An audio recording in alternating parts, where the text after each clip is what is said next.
Hello and welcome back to Zelda 3, Links to the Past, and in this episode we will be doing yet more overworld exploration of the Dark World Death Mountain. This is a shop. You never need to go in there.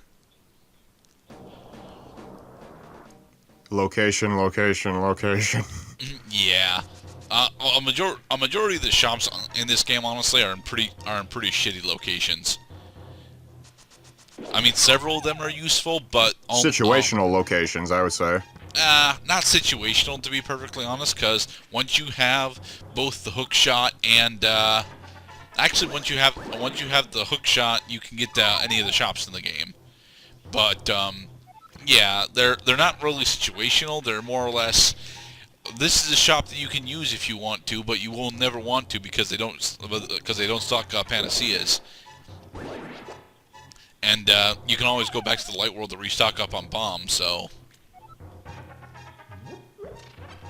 And they're offering inferior products because, as we have discussed, fairies are way more preferable to have than red potion because you have to drink red potion. Fairies, they are just automatic, ready to go when you need them.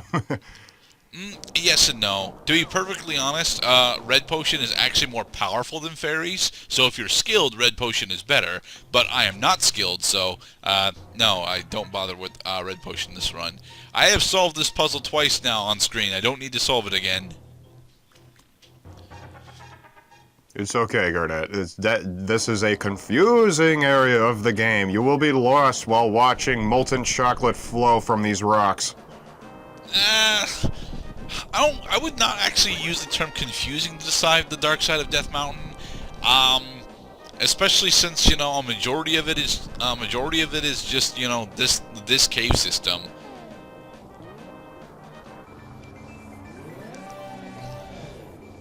What is over here in the light world? It is a passageway. Yes, a passageway that we are unfortunately on the wrong side of in order to get that chest.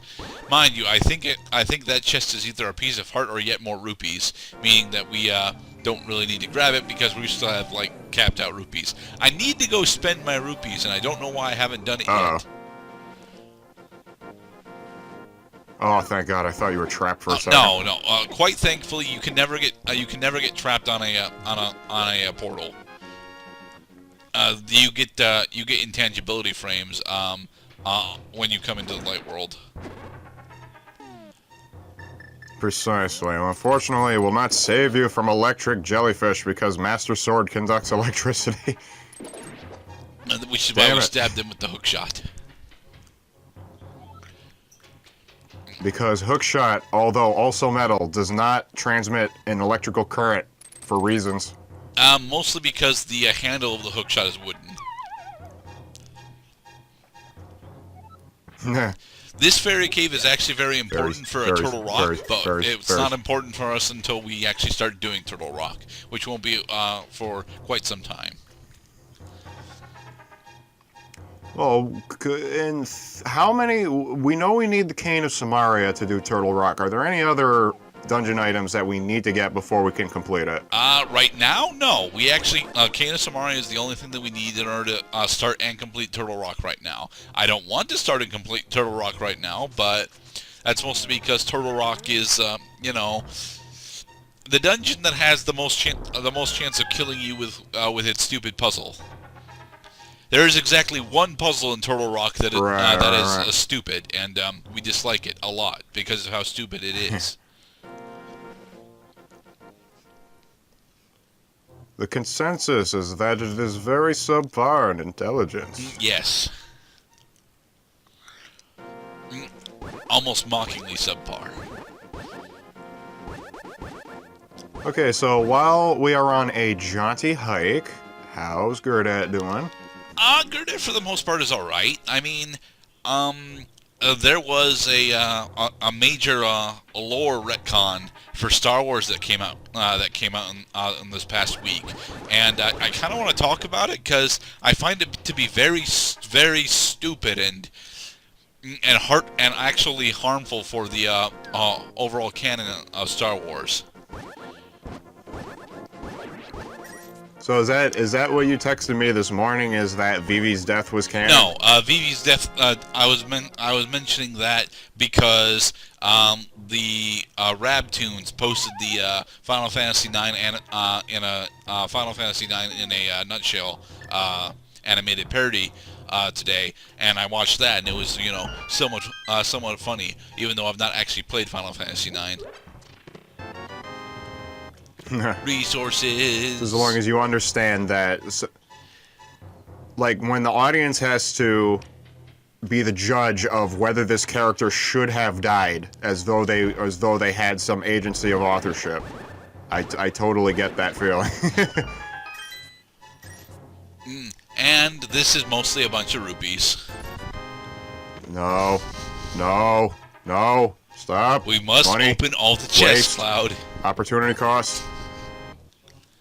It's all gone. It's gone. That was 100 rupees. They're all gone. Yep. We did it. And now we will fall down to a pit and kill ourselves. Quite thankfully, no. We are just, traversing. Hello, shop. God damn it, shopper. It just go away. Go away, shop. All right, so Nobody likes you. the Star Bad Wars location. retcon that I want to bring up. Apparently, to set the scene, you are familiar that the fact that Anakin is a perversion of a Christ analog, complete with a virgin birth, right? Because he arrived from immaculate conception by the Force? Well, yes, technically. I mean, I remember that. Yeah. Well, here's the thing. It is Okay, it go is on. technically official Marvel Disney Star Wars canon. Now that the whole reason why Anakin fell to the dark side was because that Senator Palpatine, also known as Darth Sidious, manipulated the midichlorians while Anakin was in the womb was in his mother's womb, and his mother actually has a name. I did not know that. I mean, I hope she has a name besides just mother. Aside from Anakin's mom, but I don't think her name is ever actually used in the prequel trilogy.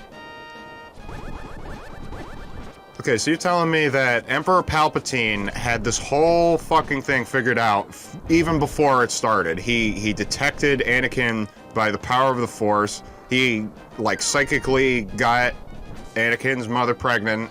No, he didn't Psychically psychically get Anakin's mother pregnant. Anakin's mom was pregnant already. However, what he did was he managed to find Shmi. Yes, her name is Shmi. And manipulate the midichlorians in her womb in order to turn Anakin evil.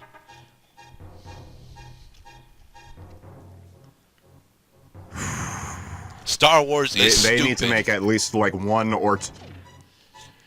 Alright, so if you want to sell me that, you gotta make at least 2 movies, and they both have to hold up to the original trilogy. Well, honestly, this doesn't have to anything to do with the original trilogy. You could slap this. You could slap this.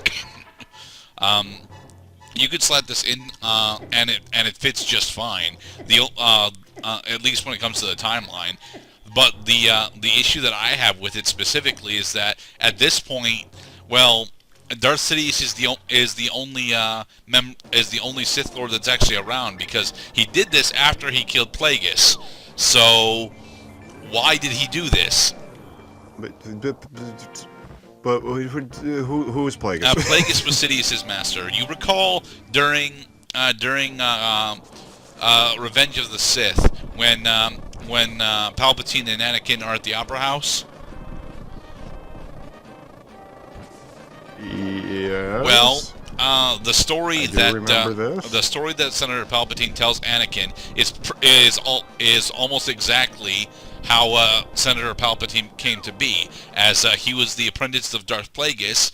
Plagueis had figured out how to use the Force to manipulate life itself. He taught that to Darth Sidious, and then Darth Sidious killed Darth Plagueis in his sleep. Right. That's why I don't remember it, is because that was told through a narrative, not through story events. Yeah, it wasn't a story. It wasn't a story event in the movie, but they go out of their way to actually explain that with dramatic music and an interesting set piece. So,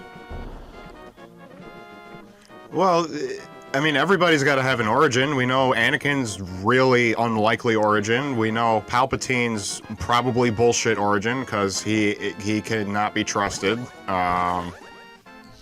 Hey, we're finally gonna go spend some Oh, it's rupees. good that at least the lore exists, because otherwise we will be shaking our heads. Oh, fucking finally, we'll be using our rupees.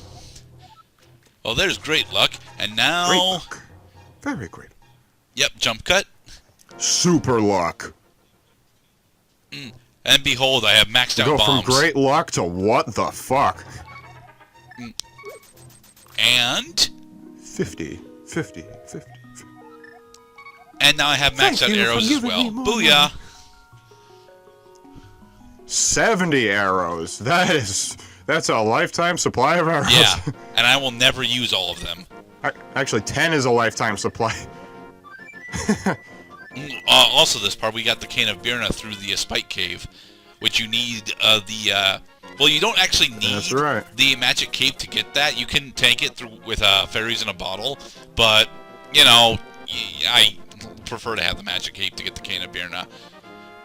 I will not be using the Cane of Birna in this run, just because, you know, it kind of sucks. It makes you totally invulnerable, and it gives you a 1 damage aura ring, but it drains magic really fast, and, well, yeah, it's not actually all that good. You would think that being invincible would be amazing, except you realize that the 1 damage aura ring has got some significant knockback on it, so it's actually pretty terrible for combat.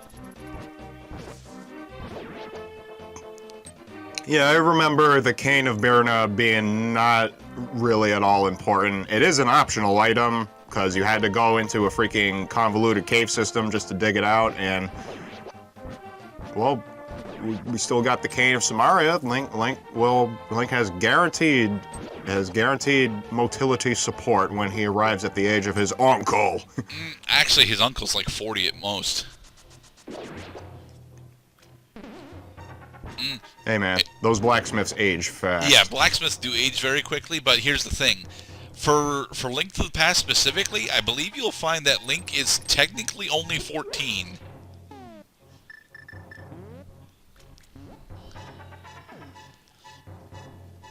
Yeah. I mean, that's 14 in Hylian years, so we don't know how old that would be in human years.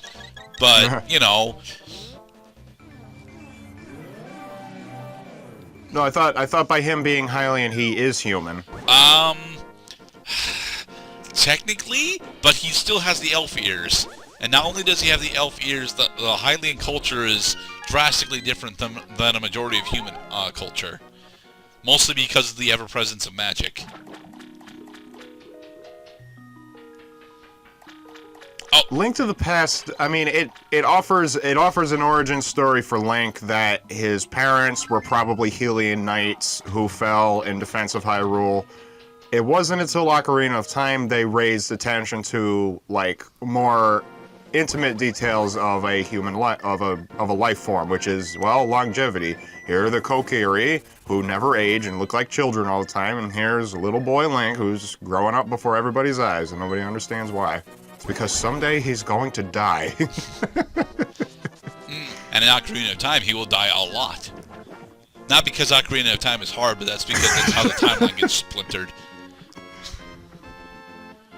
Alright, and in the next part, we will finally start Ice in Palace. Zelda 3. Ice Palace is annoying, but honestly, it's only annoying for one particular gimmick.